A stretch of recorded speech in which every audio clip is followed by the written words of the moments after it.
welcome to Unit 1 test review. So the first problems is being the name and equation of a parent function that's given to the graph. So the first one, name and absolute value. You just write abs value, that's fine. The equation, you get a y equals f of x equals h of x equals, doesn't matter. Next one, real tall graph, 0.0011, -1, -1. This is a cubic function.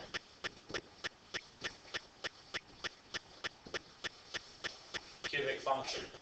And the equation is, you can put y equals every time, but I'll just put f of x equals x to the third power. Moving on. Next one, the key coordinate here is 1, 0. That's the giveaway of which graph this is. There's also an asymptote, vertical asymptote that runs right along the y-axis. This name is a log function, and it's y equals log of x. You can put parentheses around the x, might be good to have that just for future habits. Next is a quadratic function. The key look of this is a U-shaped graph. And so it's y equals x squared. Make sure the 2 is pretty small and it has an exponent. The graph of a parent function is shown, which function belongs to this family. It is a rational function that is 1 divided by x. The x being in the denominator makes it a rational function, a variable in the denominator. Next is a starting point that is the key to this parent function. If there's a starting point, there's only one that has an actual starting point that doesn't continue. And this is a square root function. So you have y equals square root of x. So that's 1a, 1b. So now we have to graph these functions. If you ever see a dilation, first thing I would do if I was you is I would look for what are the key coordinates of the parent function. This is quadratic, so your key coordinates are 0, 0, 1, 1, and -1, 1. Look at what you're dilating it by, -1/2, and we're going to multiply times the y. The negative is a reflection. But when it's part of the dilation, I just bring it with it. That's one less thing I have to do. You don't have to have the negative there, but then you're going to have to reflect the points afterwards. By multiplying the y values times -1/2, it automatically reflects it. So after we multiply the y values by -1/2, it's 0, 0, 1, -1/2, and -1, -1/2. Next, I'm a very visual person, so my next step is to apply the other transformations. So I actually put those points that we just got, the new 3 points, I put them on the graph. So 0, 0, 1, -1/2, -1, -1/2. And now I apply the last transformation, which in this case is just up 3. I'm going to take these 3 points and move them all up 3. 1, 2, 3. They all came together. That's nice. On your paper, obviously, it's not going to do that. And then draw the graph.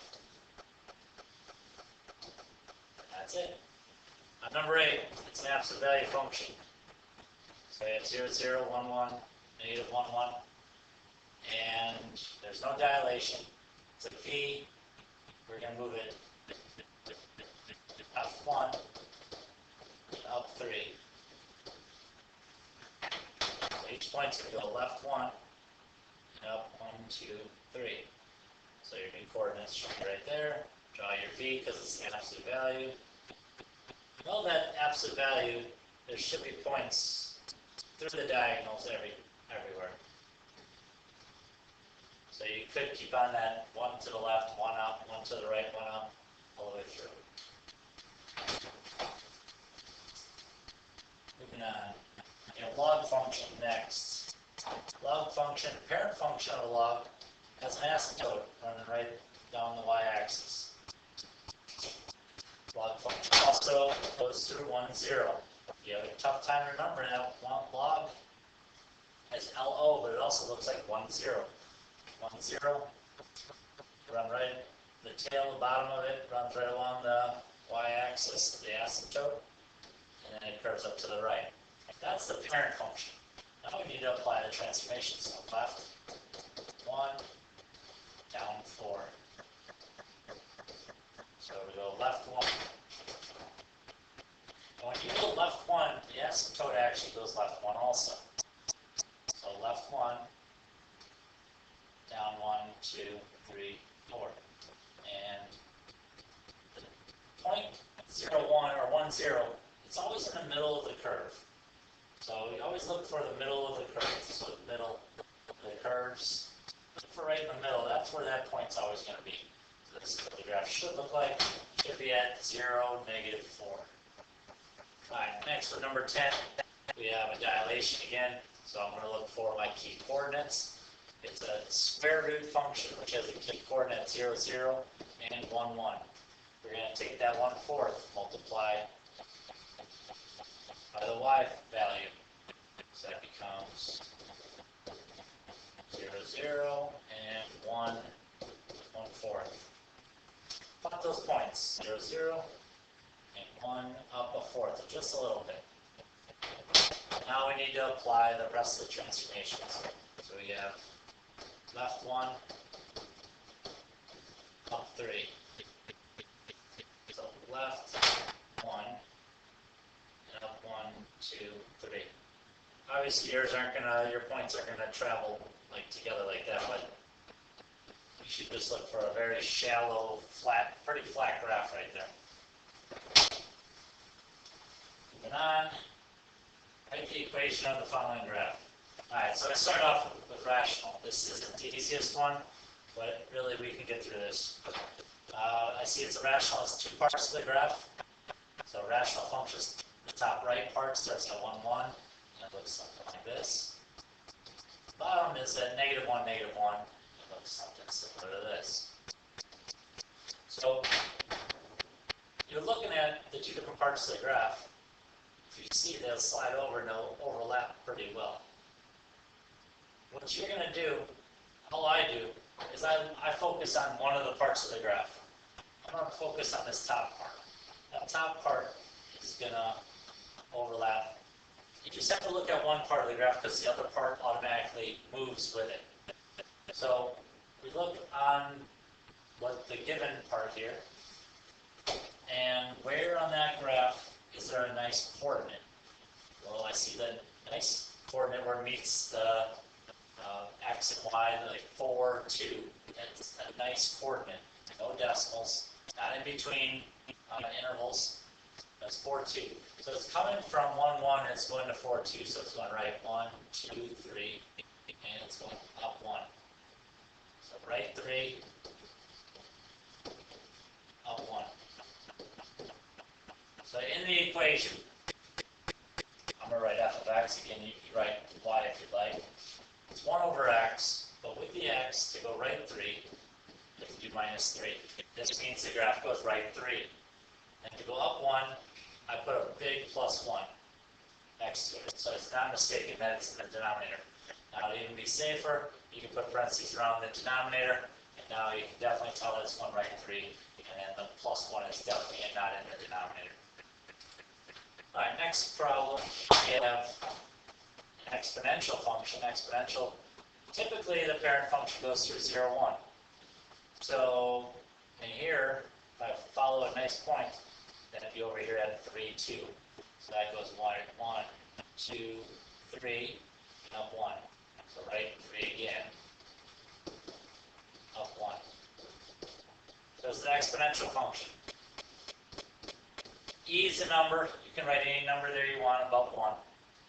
And it's right 3, so the x is in the exponent, so you got to write a small x and a small minus 3, and then a big plus 1. If you'd like, you can put parentheses around the x minus 3, so then I know for sure that you mean right 3. Next one. So your graph on the paper is not the best. Here you can actually see somewhat the lines. We have minus, that's a negative 2, and then down 1. So if you said left 3, that's fine. I'm going to say left 2 and down 1. On the actual test, it'll be a much better graph than this. We have the equation, oh, and it's reflected. So the equation, reflection, write a negative right after the equal sign. And it is a cubic function, so it's x plus 2, that's right 2. After the closeout of the parentheses, that's when you cube it. So that means right 2 and it's reflected. And then down 1, so you put a minus 1 in the end. Next problem, we have, so it seems like it's left 2.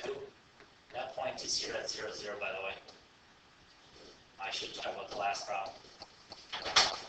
The last problem, the coordinate that I'm looking for is right in the middle where it flattens out. The graph flattens out. The slope flattens almost to 0. That is coming from 0, 0. So that's why I went left 2 and down 1. So you're looking at a parent function where it flattens out. Anyways, on the next one, the absolute value, looking from 0, 0, you're going left 2 and up 1, 2, 3. So we have in the absolute value y equals, and it's upside down again, so a negative, so that's reflected. X plus 2, that's left 2. Close out the absolute value, and then up 3.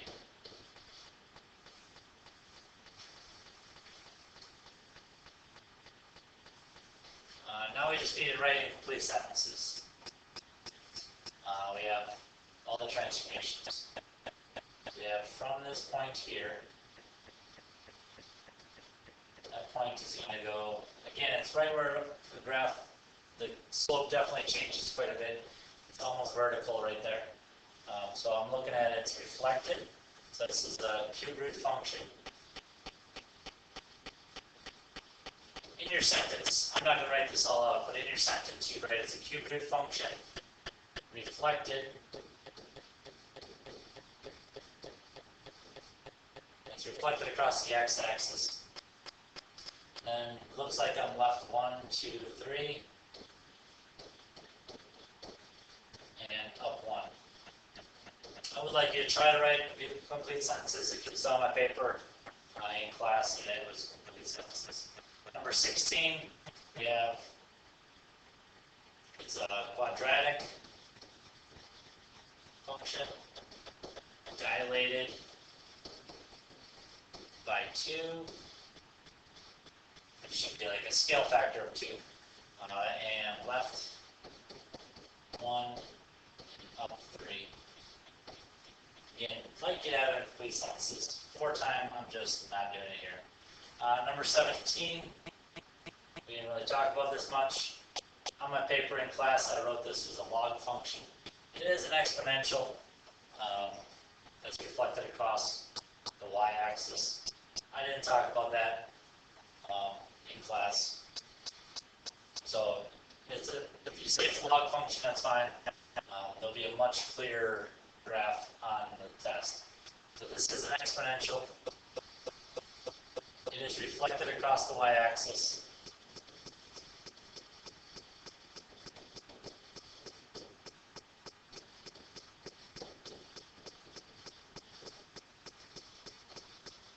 So if you got this, awesome. This is different than what I wrote in class. In class, I said it was a log function just to make it a little easier. Because we didn't talk about it across the y-axis, there'll be no reflection across the y-axis on the test. And looks like it's just down 1, 2, 3.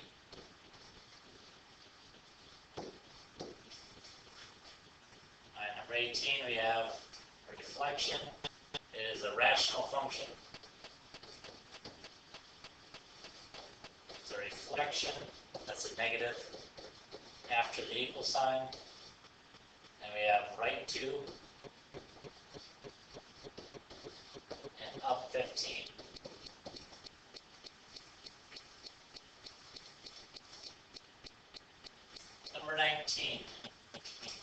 at increasing, decreasing. All the graphs should have arrows on the end. If your graph goes to the end of the coordinate plane, just assume there's arrows. Increasing, decreasing. So with increasing, decreasing, you read the graph left to right. I draw a little person on there, and I pretend like I'm walking down the graph or walking on the graph. It's continually decreasing. The whole graph here is decreasing. So there are none, no increasing at all. It's decreasing. The left side then of the graph is going, and this is only x value, so I see left and right. How far left does that arrow go? It's going to negative infinity. That's how far left. Left to negative infinity. So it's decreasing to negative infinity. And how far right will this graph go? Well, it's going to continue on forever. It's going to go right forever. And forever in math, you write infinity. Domain is actually increasing, decreasing put together. It's just domain is x values. How far left does the graph go to how far right? This graph goes left forever, and it goes right forever, and there's no breaks in between the graph at all. So it's negative infinity to infinity. And you can write these with any compound inequalities. It's the same thing. Range. Range is the lowest y value to the highest. The lowest, how low will the graph go? Well, this graph actually is bottoming out here. Why is it bottoming out? Because it's an asymptote at negative 3. On the test, I will actually give you that asymptotes. I don't think reading graphs right now are a real, I don't think you're experts at it yet, so I'm going to give you that. So the range, the lowest part of this graph, the lowest the graph can go is the asymptote. You'll never get there, but it's close. So we say negative 3. And what's the highest y value it's going to go? It's going to keep going up forever and ever to infinity. You could also use my little squish method. You squish the graph down to the y-axis. It'll be an asymptote at negative 3. And then we slide this portion of the graph to the y-axis because it's range. It'll be an arrow going up. So it'll be negative 3 to infinity. That's also another way to read it. Looking at the zeros, let me erase all this so I can see where it's crossing zeros is where is it cross the x-axis. So negative 1.5. The y-intercept, where is it across the y-axis at negative 2. End behavior. Alright, end behavior is ends of the graph. What's happening at the ends of the graph? So we have the left end here is going in two directions. It's going left and up. Left, it's going to continue left forever. It's never going to stop, so that's negative infinity. And it's going up. It's going up forever, never going to stop. No asymptotes, no restrictions. Up is positive infinity. So as x goes to negative infinity, that's the left and right. Left, as x goes to negative infinity, the y value, which is up, is going to go to positive infinity. On the right side of the graph, it is going to the right, and it's going down. But it's going down, and there's an asymptote that prevents it from going any further down. So it's only going, it's going to be right above the asymptote forever. So it's going down to negative 3. It can't go any lower than that, so it's approaching negative 3. So as x approaches positive infinity, it's going right forever to positive infinity. The y value is going down to negative 3. Alright, moving on. Number 20, we need to graph this. So we have left 2, down 4. Try other points. Absolute value goes one right, one up each time. One left, one up. So you can keep drawing those points in if you'd like. That'll help you with x and y intercepts also. So we have increasing, first part of the graph is decreasing.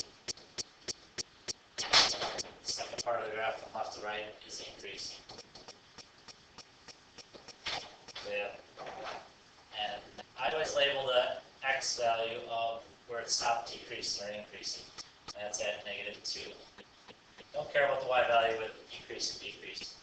So it's decreasing from, now you look, where is it coming from? It's always x values. It's going from the left forever.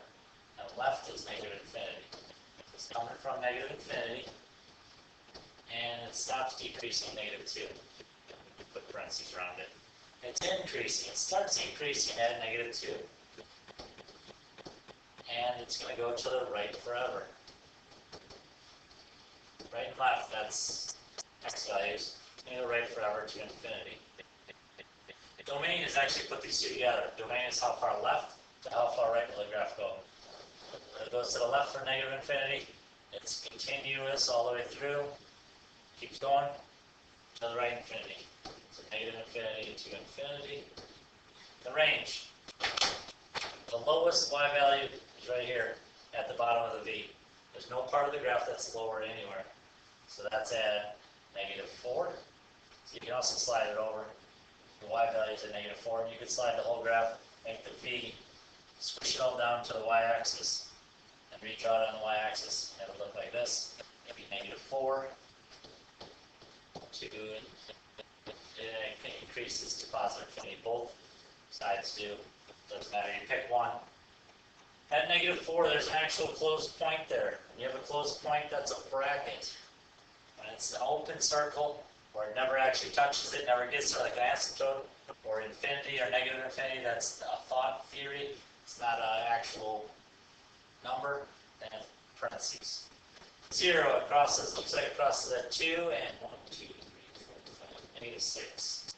Negative 6 and 2, that's where it crosses the x-axis. Crosses the y-axis at, I believe it's negative 2. End behavior, as x approaches positive infinity, so that's right, it's going up to positive infinity. As x approaches negative infinity, that's the left side of the graph, it is going up also, which means it's going to positive infinity. So infinity, infinity. Let's draw this log function now. So we have a log function that is going left 2. So your initial key coordinate is 1, 0. Move it left 2. And when you move that left 2, that point, the asymptote also gets moved left 2. From the y-axis, it goes to x equals negative 2. When we're drawing our graph in, go just to the right of the asymptote. Once you hit that point, curve off to the right. Alright, now we'll read the graph from left to right. That's the leftmost point to the right. It's always increasing. And it's increasing. And it's always the x value. How far left can this graph, this arrow go here? Bottom arrow can only go as far left as the asymptote. So it can only increase from negative 2. And how far right can it go? Forever. There's no asymptote, there's no restrictions to infinity. Decreasing. Well, we just said it's increasing the whole time, so there's not. Domain. How far left can that arrow go? Can't go any further left than the asymptote, so negative 2. And how far right can it go? It goes to the right forever to infinity. Range. Low to high. How low can that arrow go? There's no restrictions on that arrow going. It's going to continue down forever and ever. So it's negative infinity. How high can it go? It can go to the right forever to infinity. Zeros. Looks like it crosses the x-axis at negative 1. Y-intercept. I would estimate that at, you could say 1.9. I'll just put 0.9. Somewhere close to that is good. End behavior. This one is written wrong. So as x, we have the two sides. This is going to the right forever. Right forever is infinity. And it's going up. And there's no restriction on how high it'll go. So that'll go to infinity. So as x goes to infinity, that's right. The y is going to go to positive infinity. Now on its left side, it's going two directions. It's going to the left, and it's going down. How far left can it go? It can only go to the asymptote. That's it. Keep going further left than that. So we'll just state the asymptote. So it's going left to negative 2, and it's going down to negative infinity. So as x goes to should be negative 2. The y value goes to negative infinity. Okay, next one. We should write complete sentences here. Compare and contrast the graphs of the functions listed. First one, I see they're both quadratic, so you could say they're both quadratic. That's comparing it.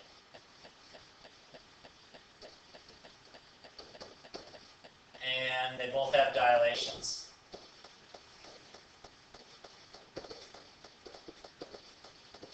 The thing that's different about this, f of x has a dilation of 2, which is actually going to make the graph narrower.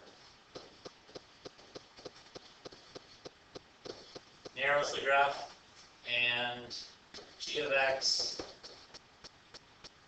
has a dilation of 1/2. And any number that is between 0 and 1 will make the graph wider. Okay, next one. We have things that are in common. They both have reflection.